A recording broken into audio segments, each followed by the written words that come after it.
$2. If you went to sell it off, you'd get 20 cents on the dollar. And it's getting worse and worse and worse. And it's deliberate. The man who runs the country is a member of the Illuminati. He's a Bilderberger. And I've been on television and radio in Greece, and I've told everybody that. So now they know the enemy is running their government, and that they shouldn't be paying these people back. They're a bunch of crooks. And they had to get out of the Eurozone and go back to the drachma. And spend 4 or 5 years in depression and then get out of it. Maybe even less time, I don't know. And the Greek government has got to really come to terms, and the Greeks themselves, with paying taxes and cutting back the number of people who work for the federal government. It's ludicrous. I mean, they brought this on themselves. And they just got to come to grips with what you might say is what the real world is all about. I mean, socialism just doesn't work. Capitalism is no panacea, but at least everybody got a shot at becoming prosperous if they want. I mean, when you live in Europe, with the average taxpayer, including the value-added tax along with his income tax, pays 70% a year on average in taxes, it's pretty hard to build up a fortune, that's for sure. Now, there's a couple of things, directions I want to take you in. I've told people over the years, there's a couple of things that I can't tell you. I can't tell you if the government controls the media or if the media controls the government, and I can't tell you if the government took over the mafia or if the mafia took over the government. And this is the way what I see happening with Israel and the Middle East there. Who's guiding who? I mean, we're supporting, our government supporting Israel 100%. Are they giving the orders, or are we using them the way Hitler used the Jews, or or Russia? They oppressed the Jews to a certain extent, but it was Jews at the top, and they were forcing the lower class Jews to move into Palestine, kind of hurting people the way they're hurting the illegals up here. Labor.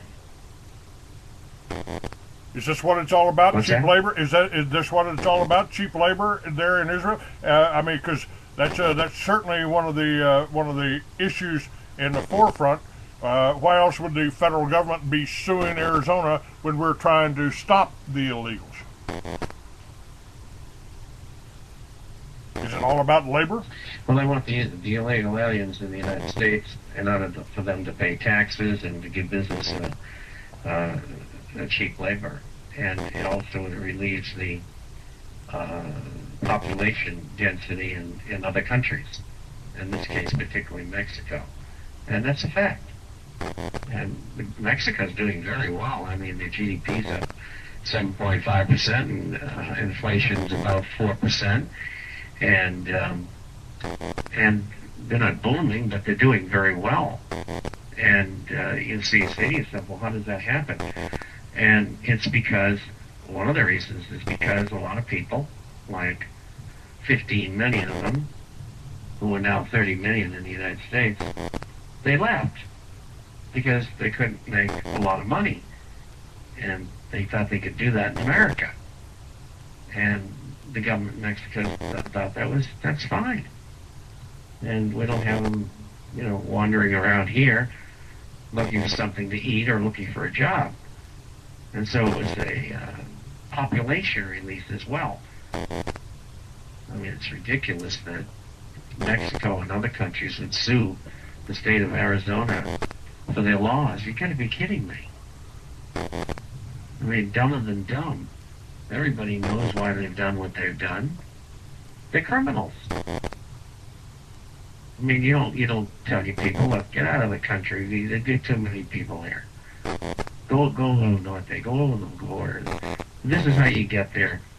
Here's the coyotes that you use, and this is what you should be paying. And don't forget to No, no, no, no, no, don't no. forget to load up on this pot of cocaine that we want to send over there. Well, that's possible as well. But there's reasons for everything.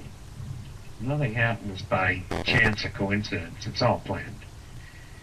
And people try to say that, well, gee, look at what we've got here. A failing economy. Those people who are running the economy, they must be dumb. And that's not the case. They're not dumb. They make mistakes.